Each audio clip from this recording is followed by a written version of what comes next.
Good day, ladies and gentlemen. I'm going to throw my, what is this? What's the expression here? Put my foot in the bear trap, put my hand in the hornet's nest or whatever. I'm going to enter into the conversation about Archbishop Viganò, and I'm going to offer a take, which I hope is nuanced, because we love our nuance, don't we? And I'm going to explain basically what I think about it. I want to make this very clear as well. I think it was wrong to excommunicate Archbishop Viganò for many reasons. But I also want to say, and I'll explain why, but I also want to say that there are a number of traditionalists out there who are basically acting like if someone doesn't support Archbishop Viganò whole hog, that somehow they're completely soft and they're not really a trad or something. I don't think that's true either, and I'm going to explain why. And we're going to sort of look at the similarities and differences between Archbishop Viganò's case and Archbishop Lefebvre. So, what has just happened? Well, Archbishop Viganò was excommunicated. Latae sententiae, we'll talk about that. And here's the text of it. Oh, that's a different tweet. I'll find, where is it? There you go. Edward Penton. This is the text from the excommunication. On July 4th, 2024, Happy Independence Day to Archbishop Viganò. You know what? I don't put anything past them that there may be some symbolism in the fact that he was the American nuncio and they did it on July 4th because Pope Francis hates the United States. But anyway, the Congress of the Dicastery for the Doctrine of the Faith met to conclude the extrajudicial penal process referred to in Canon 1720, et cetera, et cetera, et cetera, accused of the reserved delict of schism, Canon 751. Canon 751 basically says that schism is defined as refusal of submission to the Roman primacy. And it's the same definition that's in the Code of Canon Law. And anyway, Canon 1364. We'll look at Canon 1364 here. Here is Canon 1364. An apostate from the faith, a heretic, or a schismatic incurs a latae sententiae excommunication without prejudice to the provision of Canon 194, subsection 1, number 2. Here's Canon 194, subsection 1, number So the following are removed from an ecclesial office by the law itself, a person, and this is number 2, a person who has publicly defected from the Catholic faith or from the communion of the church. And then it's for penalties mentioned, he may also be punished by penalties mentioned in Canon 1336, which is right here, subsections 2 to 4. So he may be asked to pay a fine. Well, they're probably not going to do that. And there may be a prohibition against residing in a certain place, a prohibition against a certain amount of things. They may say he can't use his insignia as bishop, against performing all or some acts of power or governance, a deprivation of some offices of the faculty of hearing confessions. And this is what I think, this is why they're doing this. Interestingly enough, they didn't put number 5. I thought they would laicize him, but they didn't. Dismissal from the clerical state. That's not what they actually cited here. Anyway. Okay, so they say his public statements manifesting his refusal to recognize and submit to the Supreme Pontiff, his rejection of communion with the members of the church subject to him. That's a little bit vague because he obviously doesn't reject communion with the members per se of the church. He just believes that some of them are not Catholic, okay? And of the legitimacy and magisterial authority of the Second Vatican Council are well known. That's an interesting thing. We'll talk about that. At the conclusion of the penal process, the Most Reverend Carlo Mira Viganò was found guilty of the reserved delict of schism. The dicastery declared the latae sententiae excommunication in accordance with Canon 1364, subsection 1. Again, this one here. Okay. Interestingly, though, they didn't include subsection 2, which would make it so that they could laicize them. I thought they might do that, to be honest. The lifting of the censure in these cases is reserved to the Apostolic See. Okay. So they're saying Archbishop Viganò has excommunicated himself. Latae sententiae. What does latae sententiae mean? Latae sententiae is a term that means by the act itself. It's different than the other type of excommunication, which is ferende sententiae, which is essentially someone can be excommunicated for a particular egregious act, if that makes sense. So the Pope may say, so-and-so, they may act like a latae sententiae excommunication is the idea that if anyone just becomes a heretic, he himself is excommunicated without there having to be declaration per se, although the effects of it will not be acted on in the church until it is declared in an official sense. And in this case, one can question the justice of this. Nonetheless, they have done a process for sure. So there has been a process, which is interesting. And again, we'll look at the differences between the case of Archbishop Lefebvre and Viganò very briefly as we go. But one thing that's different is that Archbishop Lefebvre's excommunication was done in a way that was not clearly legitimate in the sense of there being a judicial process. And I'll actually show you what I mean by that in just a second here. So here is a canon lawyer talking about Archbishop Lefebvre's excommunication back in 1988. I just want to show you the differences here. He says, what about the excommunication? He says this about that excommunication. It is no less a fiction than the charge of schism. To begin with, there has never been a condemnatory sentence imposed on the presumed excommunicati, Archbishop Lefebvre. So far, only a declaratory statement has been issued stating that the men were excommunicated Latae sententiae by reason of the violation of penal law forbidding the consecrations of bishops without a papal mandate. A declaratory statement is no more than that, vis-a-vis a statement making an assertion. It doesn't make that which is asserted true. If that which is asserted is true, it is true from the assertion, but not from the assertion, but from some other source of legal consequences. In itself, it has no more juridical weight than a similar statement made by the corner grocer. It is its provenance that determines its clout. If it comes from a court in session, lawfully seized of the subject matter, and is condemnatory, then it is a judicial sentence with consequences. And there's the money line. With Archbishop Viganò, there is a lawful court in session. Again, you may say it's a kangaroo court, and you may be right. I'm just saying there is a court in session. Whereas if you look at what he says here, this is about Lefebvre. The subject declaratory statement was made by Cardinal Gantin, prefect of the Congregation for Bishops, and is revealed in the text to be no more than an advertisement of the material elements of the matter. It is described as a decree, but is devoid of the note's characteristics of a legally binding decree. For example, a clear identification of the court in session whence it emerges. It was issued 1st July, 1988. So the main difference here is that the excommunication of Archbishop Lefebvre was something that after he had done the consecration, someone just basically wrote a thing saying, you've excommunicated yourself. Whereas the church is supposed to go through a particular legal process because this particular legal process allows for appeal, because it's a legal process, which made the case of Archbishop Lefebvre so much more complicated because how can you appeal something that doesn't have an actual legal proceeding attached to it? It makes it very difficult in a legal sense, which was one of the many reasons why people argued that the excommunication of Archbishop Lefebvre was not just unjust, had no force of law in the moral sense, but also was, in a sense, canonically invalid. That's one argument. I'm just saying that's one of the main differences. With Archbishop Viganò, we have, as much as one may, again, disagree with what has happened, you can see here from the statement published by Edward Penton that there has been a process that has taken place, and we all know that this has been taking place, and there are documents to actually go through the sort of court process that has taken place, which is, again, I don't have any love for Cardinal Fernandez and Smoochie Fernandez and so forth. Nonetheless, the actual legalese side of this thing has been carried out. So it's a different scenario in that. From my understanding, this also means that if Archbishop Viganò wanted to, he could appeal the thing. But here's the problem. The crux of the matter here is that Bishop Viganò believes that Pope Francis is not the Pope. And therefore, he will obviously not appeal this thing because he does not believe that there is any legitimacy in the courts in Rome because there is essentially, in his mind, a usurper and anti-pope who is sitting in the chair. And herein lies the major difference between the two situations. And again, I think it was wrong to excommunicate Archbishop Viganò for many reasons. For one reason of compassion. The man is 83 years old, and I think that that's just bad taste, if I'm being honest. Also, I believe that it's politically motivated.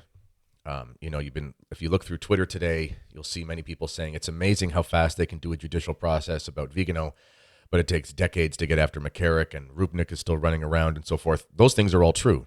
So Bishop Schneider the other day stated something basically saying that doing this excommunication would only harm the reputation of the church, and it will only harm the reputation of the church, and it will only make things more confusing and chaotic. So it will have no positive effect. It's only going to make people hate other people more, and it's only going to make things more confusing for traditionalists. And this is very consistent with their modus operandi, because they have a very Gramscian, very Marxist way of doing things, where there's this constant destabilization. It makes it easier to control the people you see as dissidents and so forth. This is, this is in the Marxist playbook. It's as old as time at this point. So in any event, here's why I'm going to say, though, traditionalists are going to disagree on this, and I think that's fine. I don't think it was right to do so. I will show a bit from the Code of Canon Law as well, which makes Latae sententiae excommunications confusing. I'll show why. But before I do that, Archbishop Viganò has declared that Pope Francis, he's taken a position of sedevacantist. If you look through the sedevacantist literature,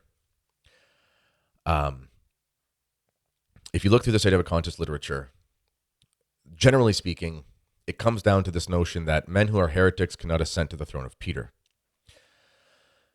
Some believe that Pope John the 23rd was the last pope. Some believe it was Paul VI. Generally speaking, those are the two streams of thought. And the reasons are, as far as I can tell, and I have very good relations with some sedes that I find to be good men, intelligent men, and reasonable men, and I don't think that they're non-Catholics. I don't think that at all. They appeal to this notion that someone who doesn't have the Catholic faith, who has shown himself to be a heretic, cannot ascend to the throne. And they have a very strong argument. And in fact, and I'll continue with this stream of thought here for a second. I personally would not want to get into a debate with a sedevacantist in the public sense, and this isn't because of a scared sort of thing, but in the sense of I really think that the weight of the arguments that the sedes have are very, very strong, and they're hard to refute. But there's one caveat which stops me and many traditionalists from adopting the sedevacantist thesis, is that there is a lack of certainty and there's a lack of definition about what to do in a case like this, and there's a prudential aspect.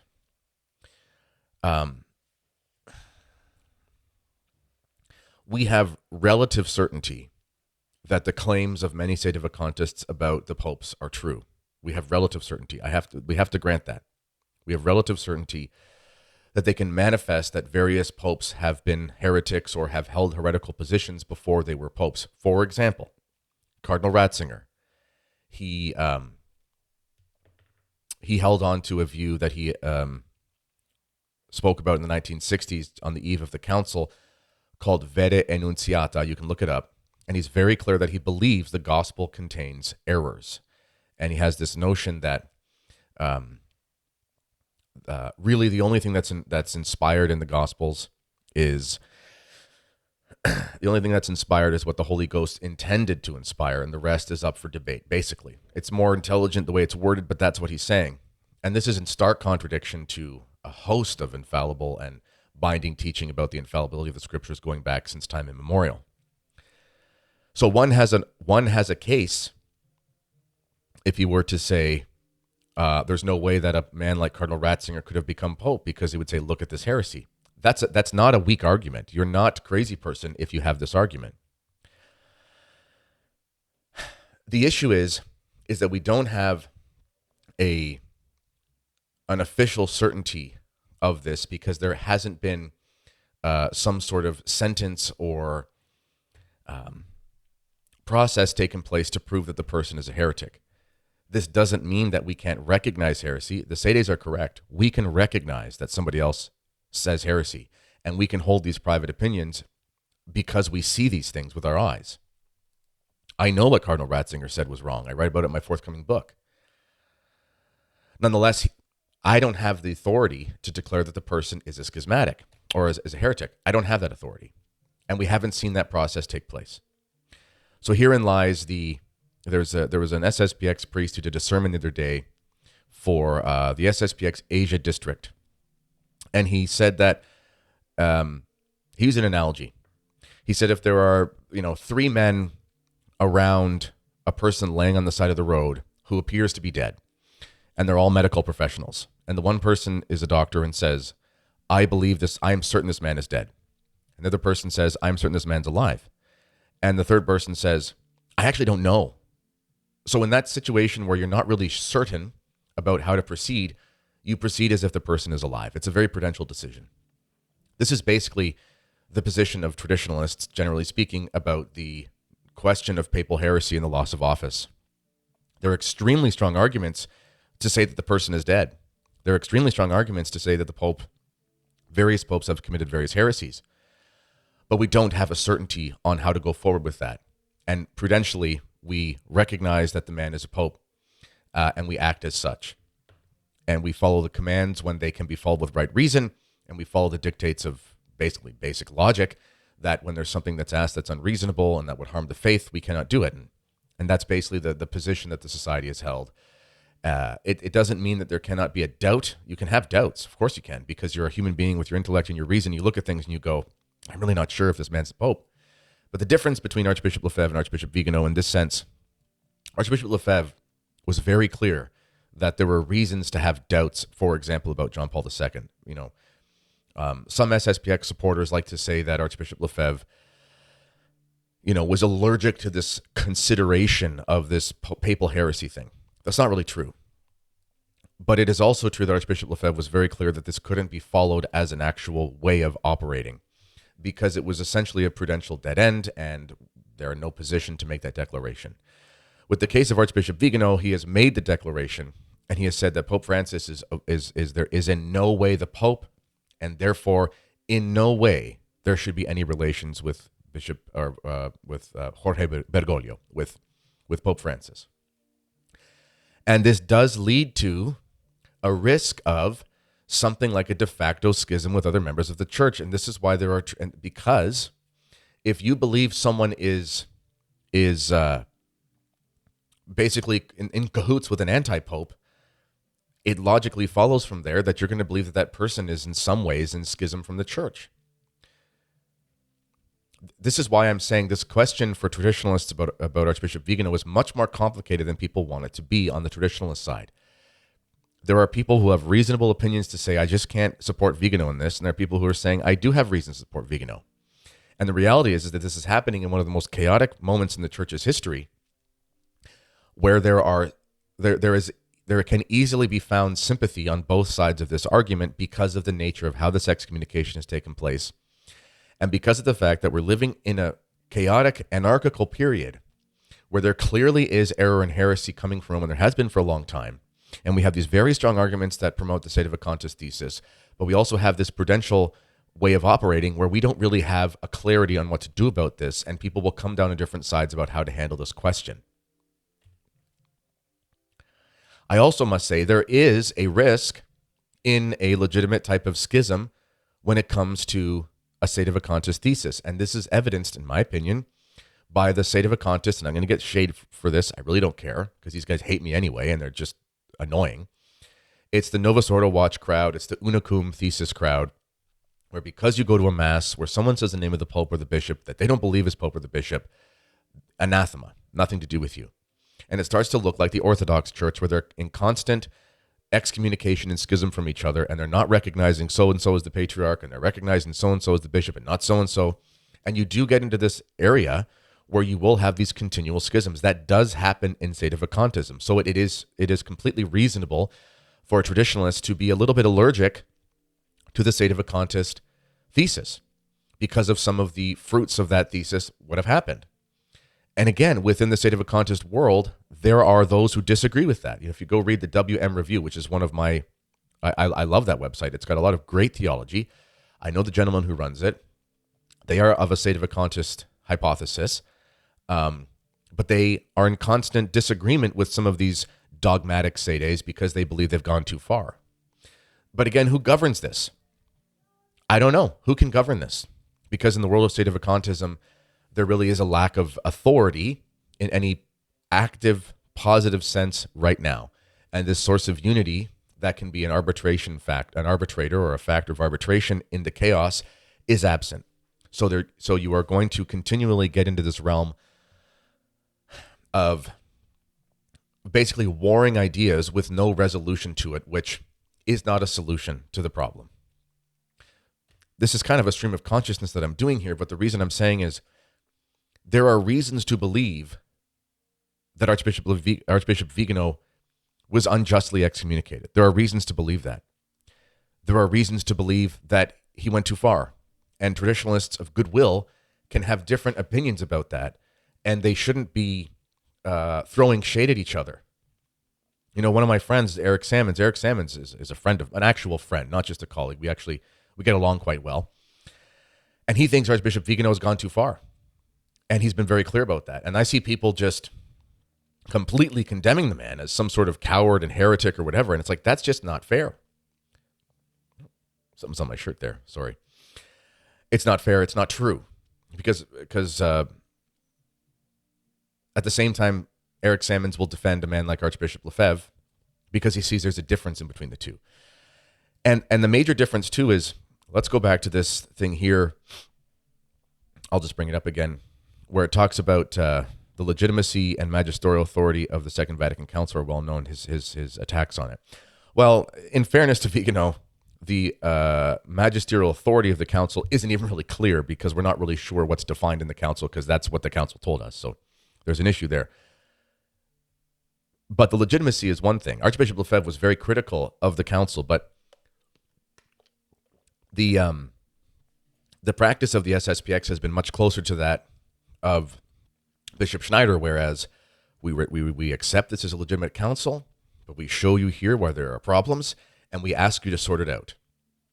And that is a demonstration of submission to the primacy of the Pope, because what they're doing is they're saying, here are our questions, here are our dubia, here are our things, can you please do this for us?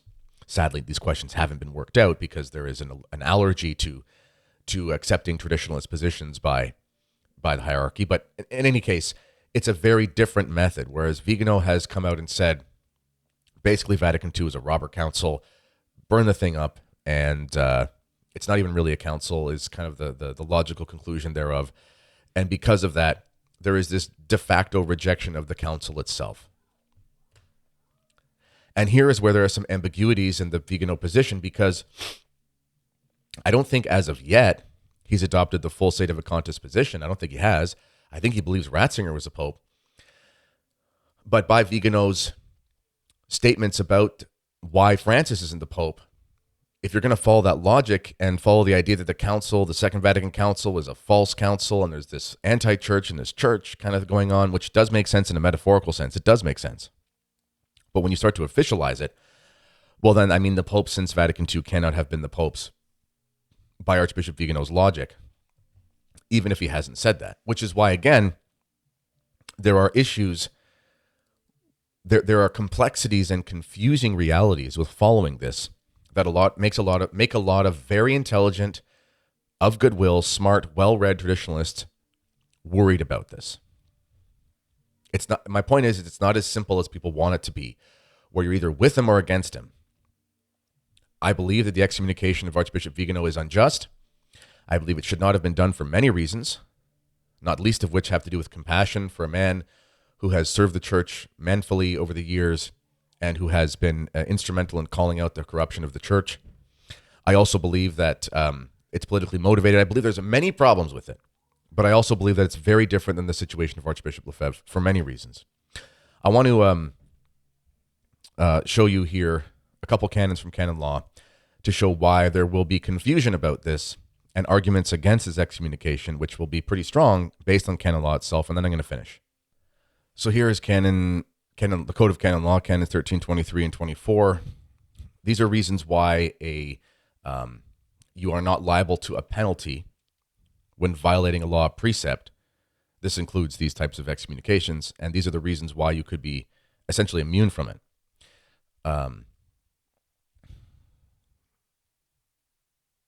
This is one that would probably be Used, acted under the compulsion of grave fear, even if only relative, or by reason of necessity or grave inconvenience, unless, however, the act is intrinsically evil or tends to be harmful to souls. So I would imagine that this will be used by defenders of Archbishop Viganò because they will go to this caveat here by reason of necessity or grave inconvenience. Essentially, the church is in a state of grave crisis, and there is a necessity to call out the errors. That would be one of the arguments.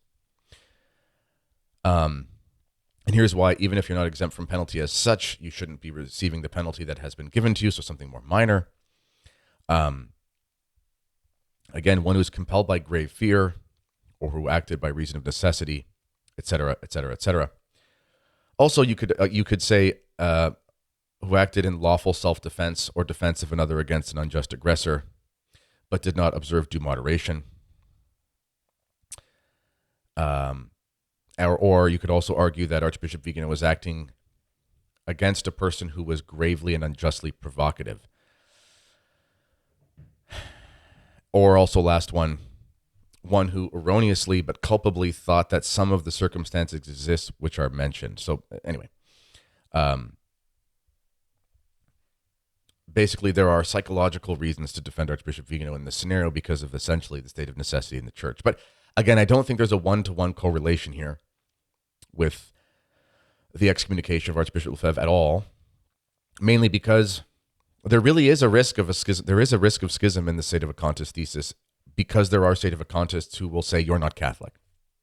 There are many that won't say that, but there is a risk of schism there. That's, the schism is vertical and horizontal. It can be vertical in the sense that you reject submission to the Pope as such, but it's made more complicated when you have arguments to believe he's not the Pope, which is a different thing, which is why I have sympathy for many sedevacantist arguments, because I understand the logic of it. But it's also a rejection of communion with the members of the church. So if you're in a position where you're saying, I'll have nothing to do with those who go to Mass where they say Pope Francis's name, you're by definition rejecting to have communion with those subject to the Pope. Having communion with those subject to the Pope does not mean you have to always go to the same Mass. Like, this is one thing, too, where the modernists will take this too far, and they'll say, well, if you don't go to the Novus Ordo, you're in schism, Well, no, because there are plenty of Masses that are not the Novus Ordo all over the world that people go to exclusively, whether it's Eastern Rite or traditionalist, traditional Latin Mass, and everyone who goes to those is subject to the Pope by the very fact of accepting him as the successor of Peter. And if you commune at any of these places where there is a priest who is celebrating Mass subject to the Pope, you are by definition in communion with the members receiving the sacraments of the church. So there doesn't have to be this actual show of physical unity, and that's impossible. Anyway, but there is a reality where if one is rejecting that others are Catholic, then you're going to get into that risk. So I don't know. I don't know if this gives you any clarity, but please be nice to me in the comments if you disagree with me. I don't think you're a schismatic if you think Archbishop Viganò is correct. I don't think that. I don't think you're a schismatic if you hold to a sedevacantist theory, because I think the arguments are very strong. But I also think that there are strong reasons to not adopt the sedevacantist theory in a sense of declaring it.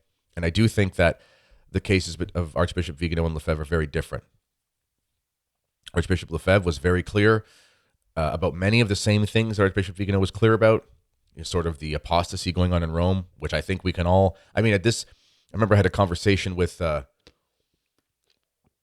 Brian Holdsworth, and Brian Holdsworth is a really nice guy. And we've had a friendly back and forth on email and stuff, and he's been on my show. He's a good person, very good guy, a very intelligent man.